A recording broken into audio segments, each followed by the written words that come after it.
So today we react to one of the most disturbing cases.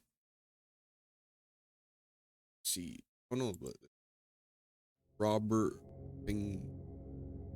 The case of Robert Allen Bekowitz is a disturbing crime that took place in Detroit, and as far as I could tell, very little resources in regards to images are available. And what actually is accessible is incredibly graphic, so the images you will see are going to be heavily censored, if not just totally blurred over. On July 14th, 1982, what began as a quiet evening is over. On July 14th, 1982, what July 14th. 82, July 14, 82. Began as a quiet evening watching television transformed into a 3-day nightmare. Robert, born in 1948, was a 33-year-old American biker living in northwest Detroit. His life had been marked by early trauma and hardship. Robert and his brother Gerald were raised in an orphanage after being abandoned by their parents. Neighbors often described Robert as a troubled man who often spoke about how he was beaten during his time at the orphanage. Despite his difficult upbringing, he had established a decent enough life for himself in Detroit. Robert was known to be a gun enthusiast, keeping dozens of firearms in his basement apartment. This detail would become tragic as his own weapons would ultimately be used against him. He stood at 6 feet 4 inches tall and weighed about 250 pounds. The only safe for work image of Robert I could find is the one on screen, which doesn't even appear to be an actual photo, but rather it seems to be some sort of digital rendering. Two other key individuals in this case are named James Glover and Janine Clark. Glover, 37 years old at the time of the incident, was reportedly Robert's friend.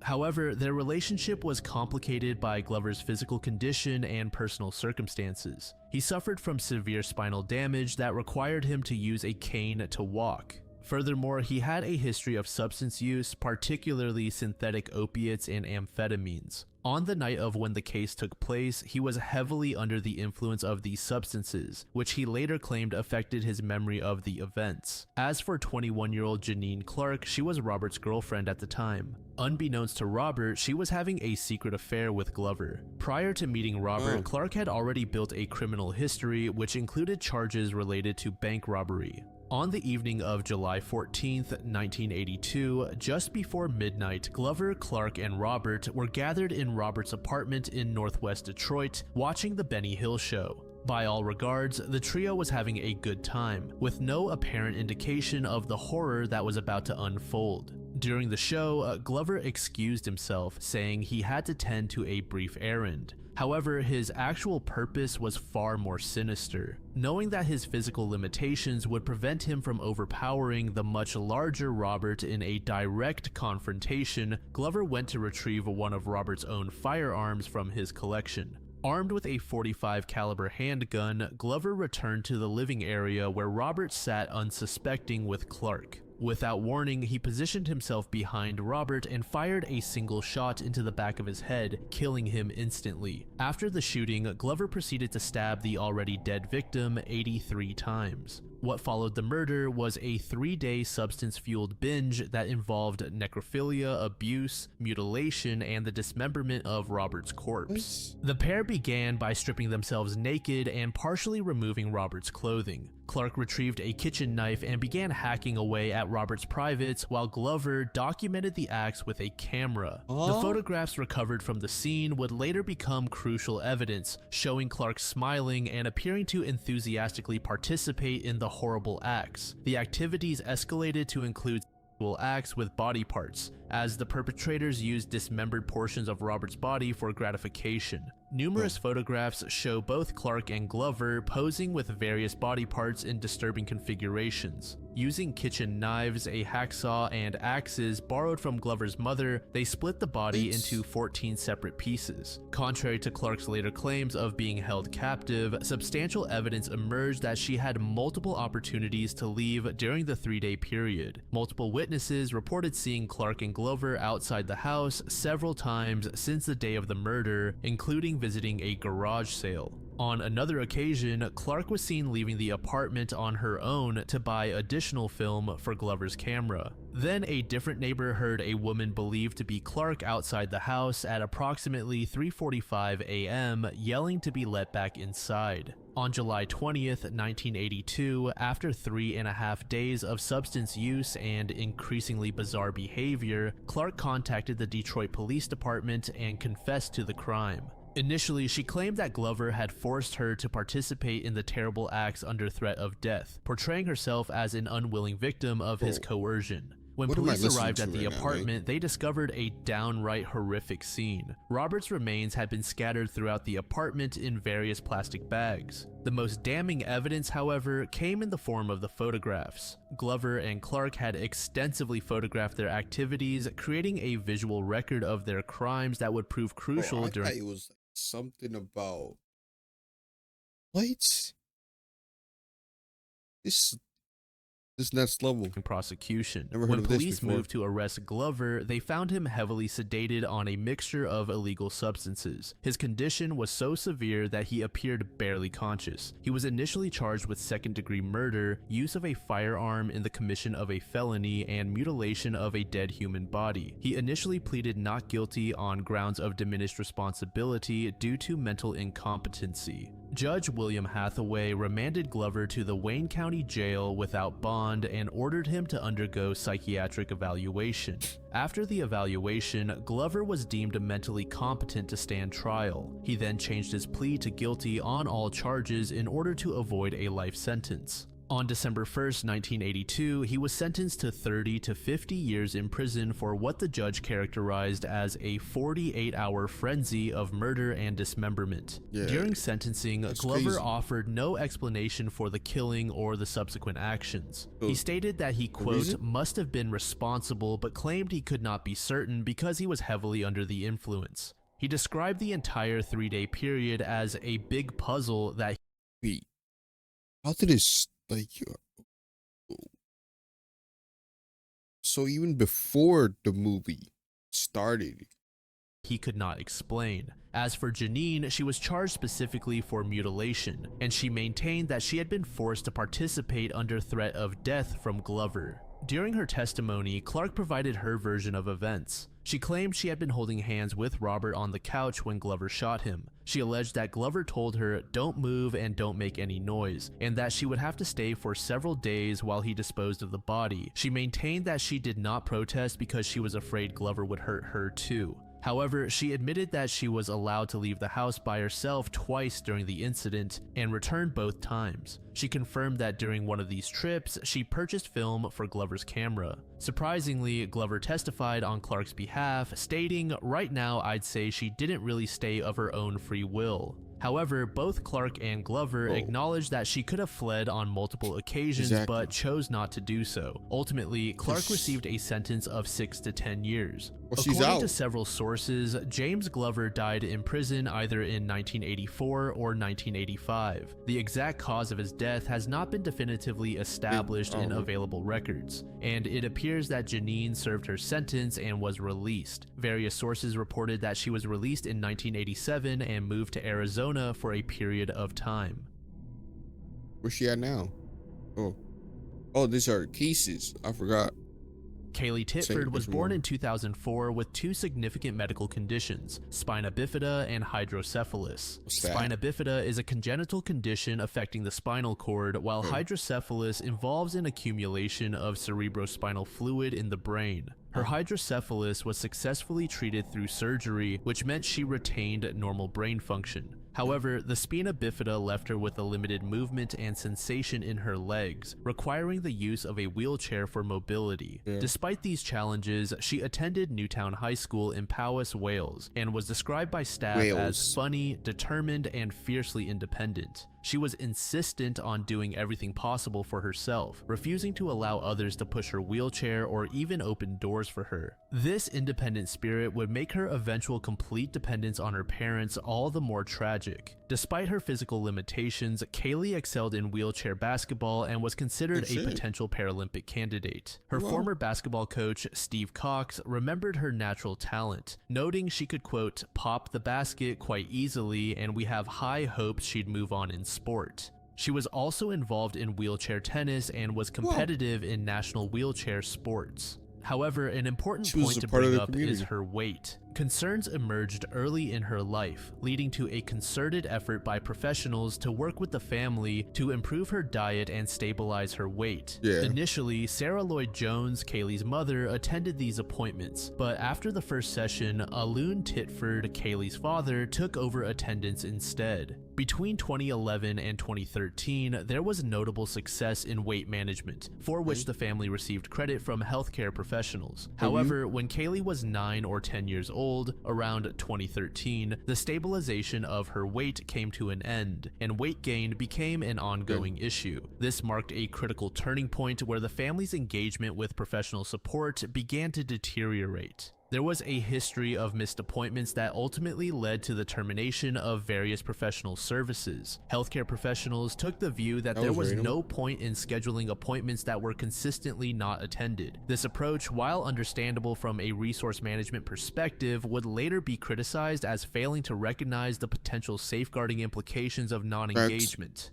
Physiotherapy services at least checked up or something were terminated in 2017, and dietetic services were discontinued in 2018 after Lloyd Jones failed to make a new appointment. These were crucial services for someone with Kaylee's conditions, as physiotherapy helped maintain mobility and prevent complications, while dietetic support was essential for managing her weight issues. Kaylee's parents were well aware that various services were available to use, but nevertheless they chose to ignore them as time went on. This progressive isolation from support services created a dangerous situation where Kaylee's welfare was entirely dependent on her parents' care, with no external oversight. March of 2020, when the lockdown began, is when Kaylee entered the most tragic phase of her life. She never returned to school and became completely isolated from the outside world. Her mother repeatedly provided excuses to school officials about why Kaylee could not attend classes when schools reopened. The prosecution alleged that Kaylee had not used her wheelchair, which had become too small for her due to significant weight gain since the start of lockdown. This immobility trapped her in increasingly dire conditions. The loss of mobility was particularly significant as it practically stripped her of the limited amount of independence that Kaylee was able to hold on to. It also ended her ability to maintain any semblance of a normal life.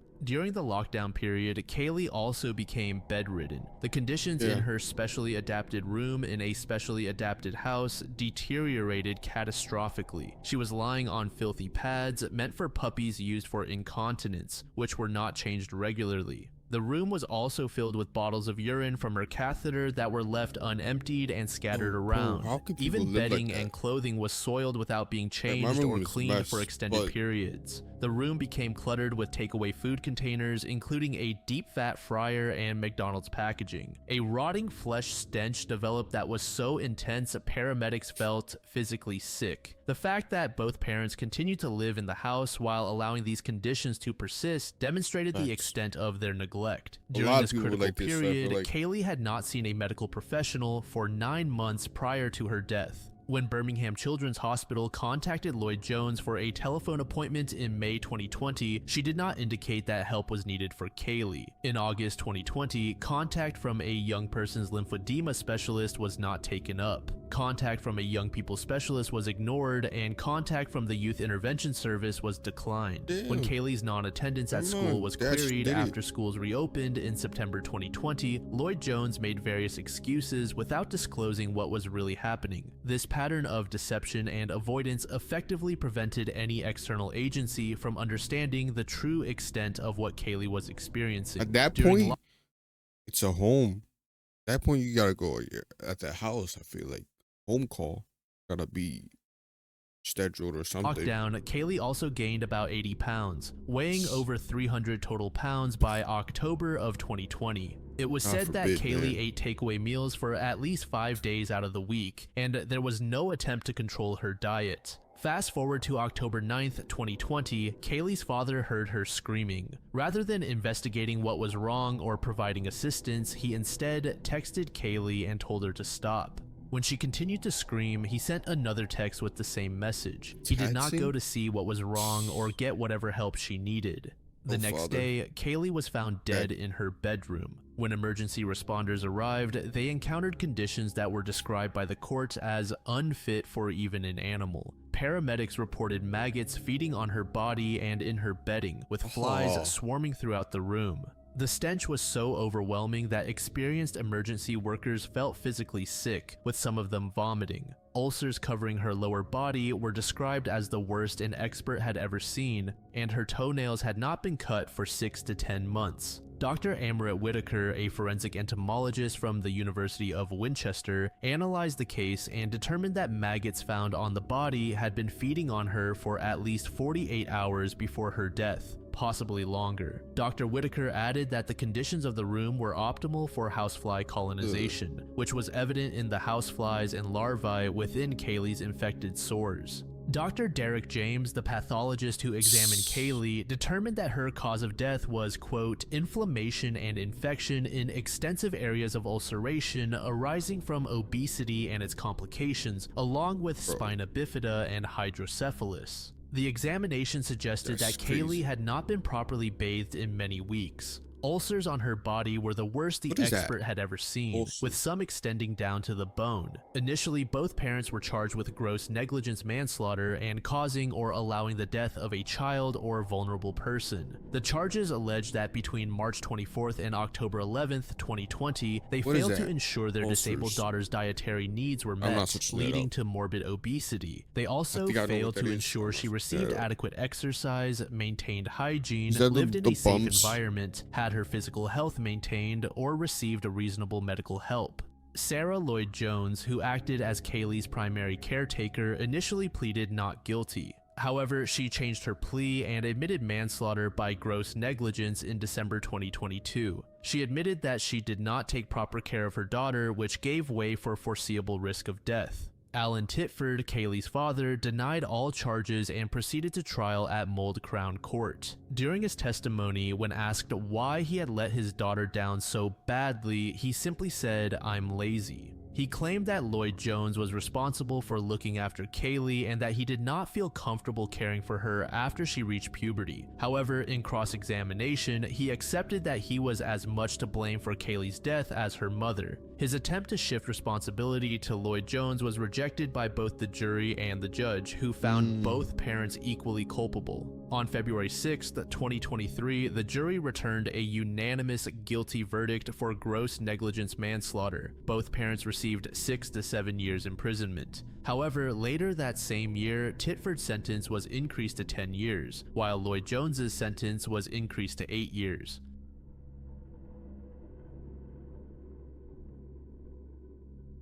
Damn.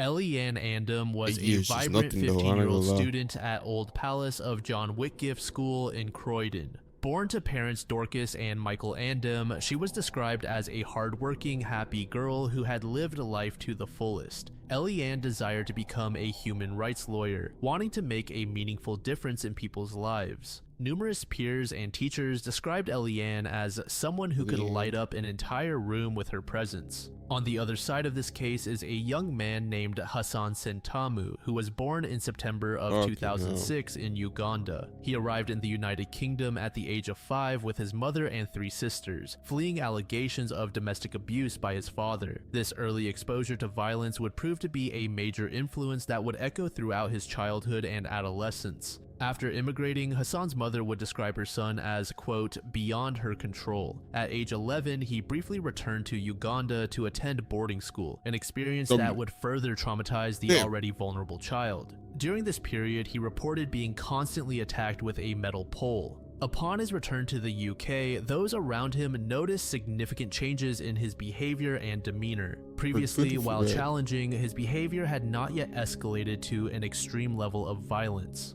Hassan's first recorded act of violence occurred in November 2018 when he was just 12 years old. He produced a During the knife game. during a classroom lesson, pointed it at his chest, and told a teacher he wanted to take his own life. When disarmed by school staff, it's something Hassan deeper. initially claimed he had brought the knife for use in cooking lessons. The consequence for this first incident was minimal. He essentially just received a youth warning from police. This light response would be the first of many missed opportunities to intervene meaningfully in Hassan's escalating pattern of violence. Oh. By UK is February different, bro. 2019, when Hassan was 12 years old, his mother's inability to manage Schools his is different, increasingly period. difficult behavior led to his placement in foster care, where he would remain until December 2021. And that's where she fucked up. However, foster care worsened Hassan's behavior Facts. as he evolved to also threaten to harm animals. In one instance, he said that if he did not get his way, he'd cut off a cat's tail. Additionally, his habit of threatening his own well-being continued. On one occasion, he drank shower gel and attempted to get his hands on weapons. In March Shower 2019, gel? while on a school residential trip, Hassan threatened a fellow student with a weapon after feeling that he was being mocked.